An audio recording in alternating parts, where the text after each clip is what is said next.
Hey everybody, welcome back to the Driveway Engineer. I'm JR. I'm at the Mason U-Pull today. I've mentioned this before. I always nowadays like to come over and check out the return pile. For what I'm doing, using the core returns works out pretty good. Here's a 4L60 two-wheel drive. That's a 5.4, ironically. Why it's butted up against there, nobody knows. It's a transfer case, I don't know what it is. Somebody's front wheel drive. But yeah, you never know what you might find over here. So it's always worth a look. I'm trying to look at some other stuff. I'm trying to show you guys some stuff that I always keep an eye out for. Here's a S10. These things have a cool computer mount in them. Somebody already took, they took them out. I'm going to show you guys that if I could. An 8-lug Ford van. Somebody in the Facebook group just pulled one of these Dana 60s. These have that's a semi-float Dana 60, but 8-lug with disc brakes. They usually have pretty good gears. They can go all the way up to like 456s in those.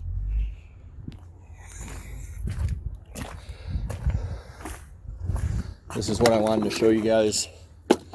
This PCM mount right here is nice and flat, and a 411 PCM will clip right into it.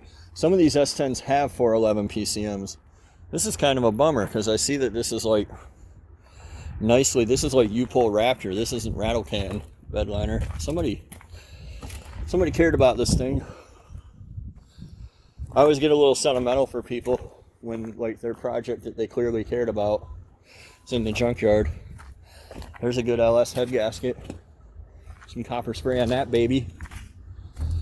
Yeah, some of these guys are taking the mount with the PCM for whatever reason. You guys have seen the Jeep Liberty brakes, disc brakes. This body style of Explorer has an independent rear end, so it's not good for swapping unless you wanted to get really crafty with it. Here's a 9.75 diff.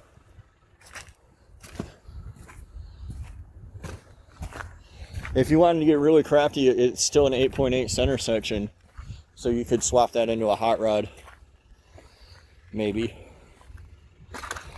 What we got here? Some 706 heads.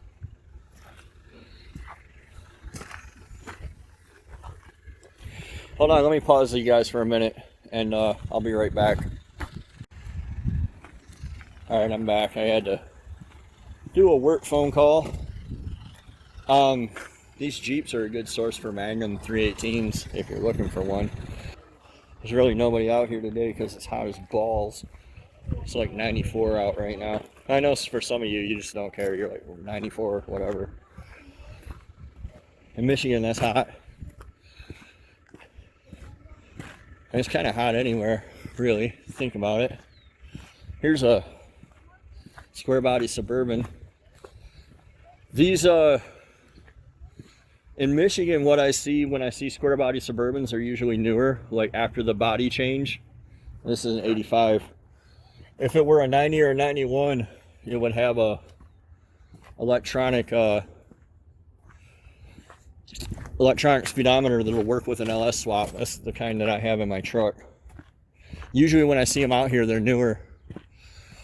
Generally speaking, as a general rule, in Michigan, the round eye square body stuff is gone. So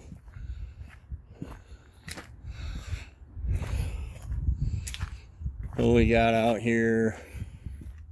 2500 with a 350. And this body style was a little weird.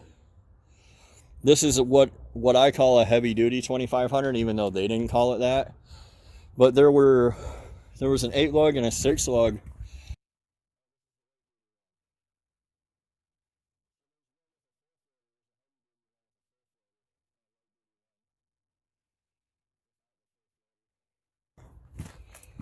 I really like these OBS trucks, but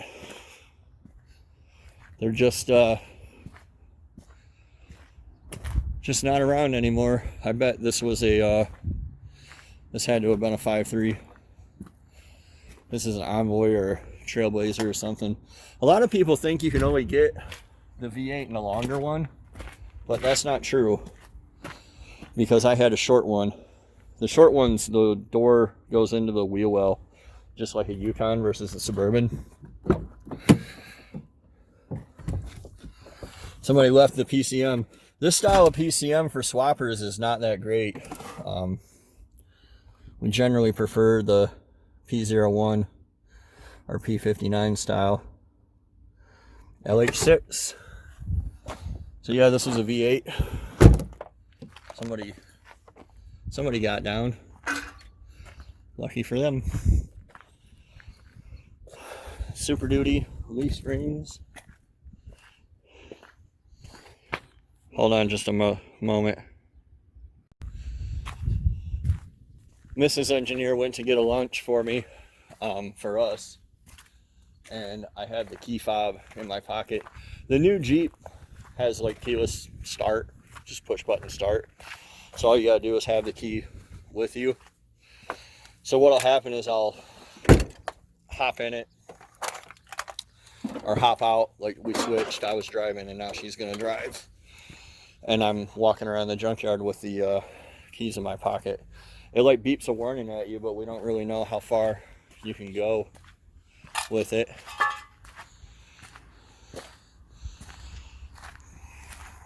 Somebody got this. I wonder what it was. I bet this was the L33 I saw out here the other day.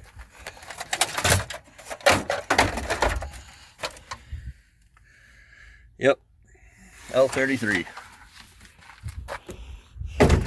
I feel like somebody's like online watching all my videos and coming out here and grabbing stuff, which is fine. I don't care, but kind of funny. Happy to provide the service to the community. I actually came out here today to get a airbox and a mass airflow sensor for my brother. I thought I had one. This kind of stuff always weirds me out. Like, why did you take the entire engine apart in the junkyard? It costs less altogether than it does to take like the pistons and rods out of it. I wouldn't sit out here in this blazing hot sun and do that. Oh, let me see. Focus on what I'm doing here now.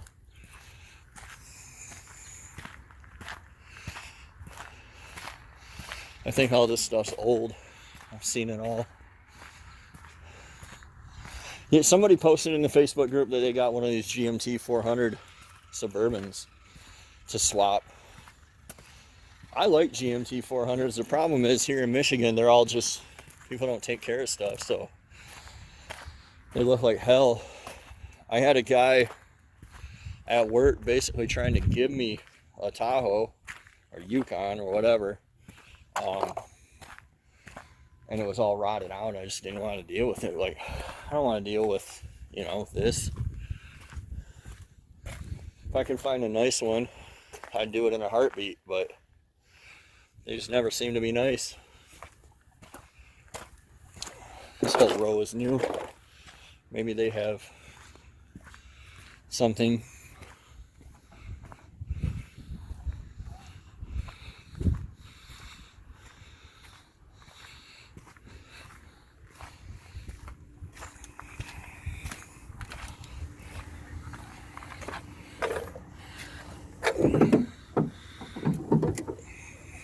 Junk 4.8 liter.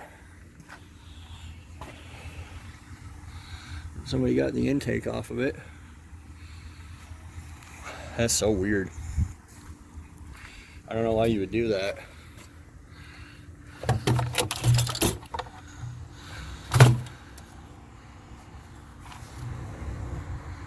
They're always full of rat poop like that. People always see that and they like freak out. I don't know, that's just the way they are, always. Like every time I find one, that's what it looks like underneath. There's little foam pads when, you know, if you take your intake off on an LS to do knock sensors or something, you should really swap those off. are to leave those off, rip them off and leave them off. That way the water can come out. So what happens is the foam, is supposed to hold it out, and it mostly does, but some gets in. And then it doesn't get back out. Like anything that holds things in also holds them out. It's kind of like a two-way street. People don't understand that. I remember when I was in college, we had a thought experiment on what you would do, you know, if you wanted to save as much heat as possible. What color would you, you know, what surface coating would you use? And a lot of us said, you know, we would want black. And we learned that day that, yeah, black's the perfect absorber of heat, but it's also the perfect radiator of heat. This is kind of bumming me out.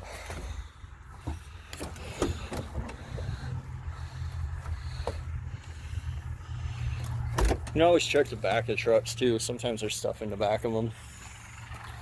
Sometimes people throw stuff back there. Like this. The thing that I'm looking for. It's full of water. There you go, David. Woohoo!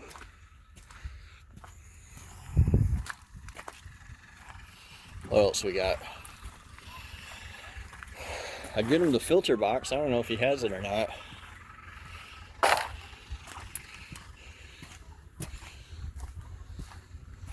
Let me take a look at this LS here laying on the ground real quick.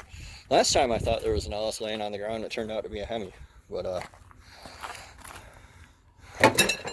so look at that. So this is what I was going to show you. The displacement's cast on the back of the blocks on these.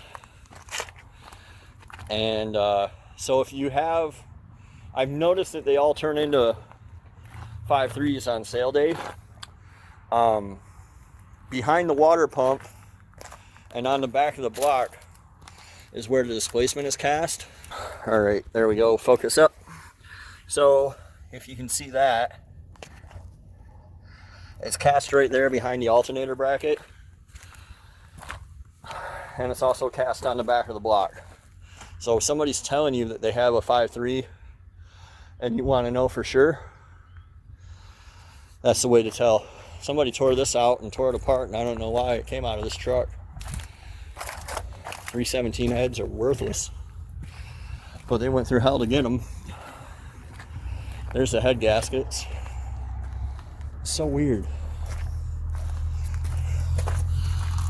Oh. Anywho, I've got what I came here for, and hopefully I've shown you guys some useful stuff today. So it's hot as hell. I'm gonna get out of here and go bask in the air conditioning, and I will see you guys later.